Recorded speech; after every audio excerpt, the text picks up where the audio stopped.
तो कहते हैं ना कि जब गीदड़ की मौत आती है तो वह शहर की ओर भागता है, और आज के समय में वही हाल बांग्लादेश का है और उनकी बुद्धि पूरी तरीके से भ्रष्ट हो चुकी है।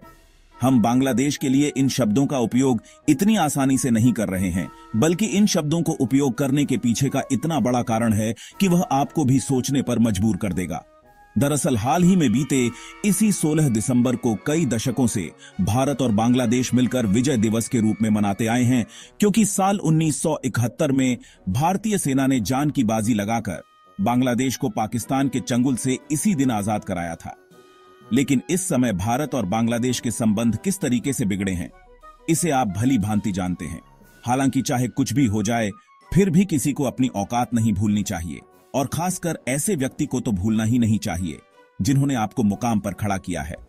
लेकिन भारत के साथ बिगड़ते संबंधों के बीच बांग्लादेश अपनी औकात भूल चुका है, और खबर निकल कर आ रही है कि जब हाल ही में पीएम मोदी ने 16 दिसंबर के विजय दिवस पर पोस्ट करके भारतीय सेना को बधाई दिया, तो बांग्लादेश को मिर्ची लगने लगी, और बांग्लादेश ने यह कहना शुरू कर दिया है कि 1971 के युद्ध में जब बांग्लादेश की जीत हुई थी तो उसमें भारत सिर्फ एक सहयोगी था, और उससे ज्यादा भारत कुछ भी नहीं था।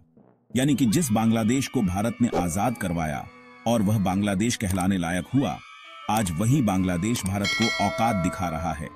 पूरी डेवलपमेंट क्या है और इसके पीछे की ऐसी कौन सी कहानी है जिसके कारण बांग्लादेश भारत को औकात दिखाने पर उतर आया है, ये सारी जानकारी इस वीडियो में आसान शब्दों में समझेंगे।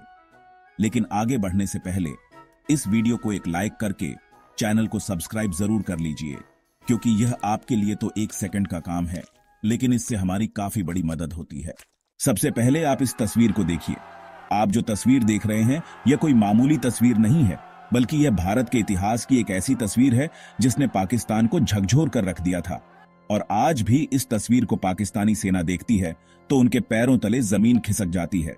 दरअसल यह तस्वीर 16 दिसंबर 1971 की है, जिस समय भारतीय सेना के सामने 93,000 पाकिस्तानी सेना ने अपना आत्मसमर्पण किया था, और उसी समय पाकिस्तान के चंगुल से आजाद होकर बांग्लादेश एक नया देश बना था। लेकिन आज वही बांग्लादेश जिसको पाकिस्तान के चंगुल से भारत ने आजाद कराया था, उनके द्वारा एहसान मानने की तो बात ही छोड़िए, बल्कि भारत के सिर पर चढ़ने की कोशिश की जा रही है। और दोस्तों, अब हमें यह कहने में संकोच नहीं करना चाहिए कि बांग्लादेश ने सभी हदें पार कर दी हैं, क्योंकि 1971 के बाद जितने भी 16 दिसंबर आए हैं, तब से लेकर आज तक इसको विजय दिवस के रूप में मनाया जाता है। और इस दिन को न सिर्फ भारत के लोग सेलिब्रेट करते हैं, बल्कि बांग्लादेश के लोग भी भारत के साथ मिलकर सेलिब्रेट करते आए हैं। लेकिन इस बार कुछ ऐसा हुआ जो कि उम्मीद से भी ऊपर था। दरअसल दोनों देशों के बीच माहौल पहले से ही गर्म है, इसलिए हर बार की तरह इस बार दोनों देशों के बीच में इस दिन को सेलिब्रेट करने की खबर सामने नहीं आई। फिर भी भारतीय सेना ने इस दिन को मिलकर सेलिब्रेट किया, क्योंकि इसी 16 दिसंबर को पाकिस्तानी सेना ने भारत के सामने घुटने टेक दिए थे, और वहीं दूसरी तरफ बांग्लादेश ने भी इस दिन को सेलिब्रेट किया, क्योंकि इसी दिन बांग्लादेश पाकिस्तान के चंगुल से आजाद हुआ था। हालांकि यहां तक तो सब ठीक था, लेकिन इसी बीच भारत के पीएम नरेंद्र मोदी ने एक्स पर एक पोस्ट के माध्यम से 1971 में हुई ऐतिहासिक जीत के लिए विजय दिवस पर भारतीय सेना को और उनके शानदार कारनामे पर उस ऐतिहासिक जीत को याद दिलाते हुए बधाई दिया, जब पाकिस्तान सेना ने हथियारों को बगल में फेंककर घुटने टेक दिए थे। लेकिन पीएम मोदी की इस पोस्ट को भारत विरोधी बांग्लादेशियों ने देखा तो उनको इतनी तेज मिर्ची लगने लगी कि भारत और बांग्लादेश के बीच का मुद्दा एक बार फिर से गर्म हो गया, और अब एक नया बवाल खड़ा हो गया है। दरअसल जैसे ही पीएम मोदी की यह पोस्ट वायरल होना शुरू हुई, इसके बाद एक बहुत ही बड़ी खबर सामने आना शुरू हो गई है, जिसमें बताया जा रहा है कि बांग्लादेश के जो कानून सलाहकार हैं, उन्होंने पीएम मोदी के विजय दिवस पोस्ट की आलोचना की है, और उनका कहना है कि भारत 1971 की जीत में महज एक सहयोगी था, और इससे ज्यादा भारत की कोई भी भूमिका नहीं थी। यानी कि जिस बात को दुनिया जानती है, और यह तस्वीर दुनिया देख चुकी है, कि 93,000 सैनिकों ने भारतीय सेना के सामने घुटने टेक दिए थे। साथ ही उसी समय बांग्लादेश को पाकिस्तान से एक अलग हिस्सा बना दिया गया था। लेकिन उसके बावजूद भी भारत को इस तरीके से कहना यह साफ साफ दिख रहा है कि बांग्लादेश यह भूल चुका है कि उनकी औकात भारत के सामने क्या है। और आप इस खबर में भी देख पाएंगे कि कोई ऐसे ऐसे आदमी द्वारा धमकी नहीं मिली है, बल्कि बांग्लादेश के जो कानून सलाहकार आसिफ नजरुल हैं, उन्होंने मोदी जी के द्वारा किए गए पोस्ट के खिलाफ एक बड़े लेवल पर प्रोटेस्ट किया।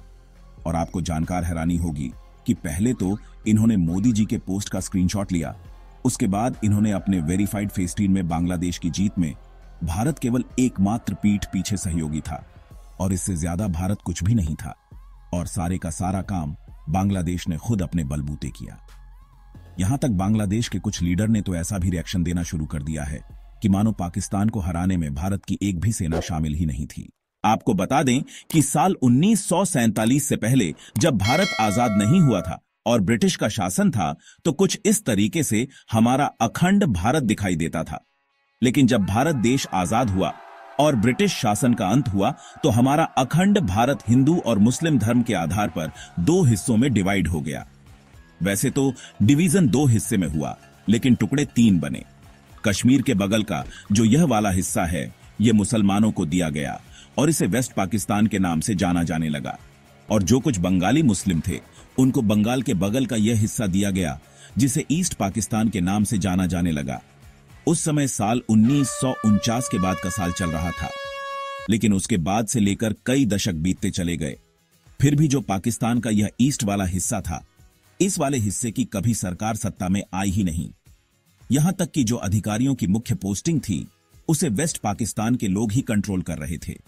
इसीलिए धीरे धीरे पश्चिमी और पूर्वी पाकिस्तान के बीच खुद में तनाव बढ़ने लगा, और साल जब 1970 आया तो बंगाल के बगल में इधर जो ईस्ट पाकिस्तान था यहां की पार्टी चुनाव में जीत गई, लेकिन पश्चिमी पाकिस्तान ने इन्हें सत्ता देने से मना कर दिया।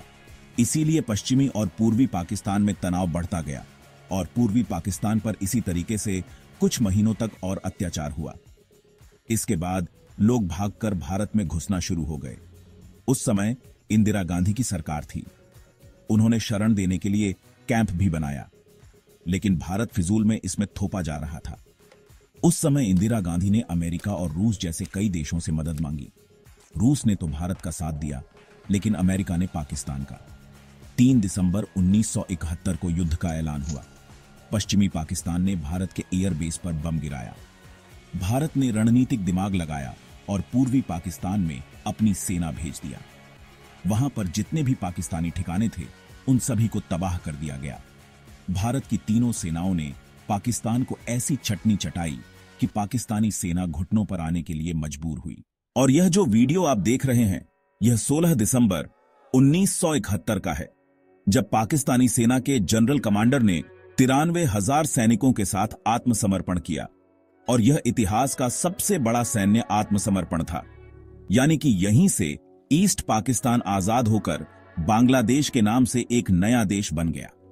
लेकिन आज वही बांग्लादेश भारत को कह रहा है कि तुमने हमारे लिए किया ही क्या है।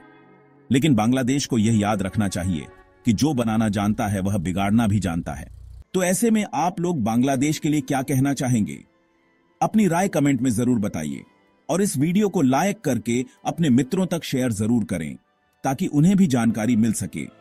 इसी तरह और भी नॉलेजेबल वीडियो देखने के लिए चैनल को सब्सक्राइब करके बेल आइकन को ओनल पर जरूर सेलेक्ट करें।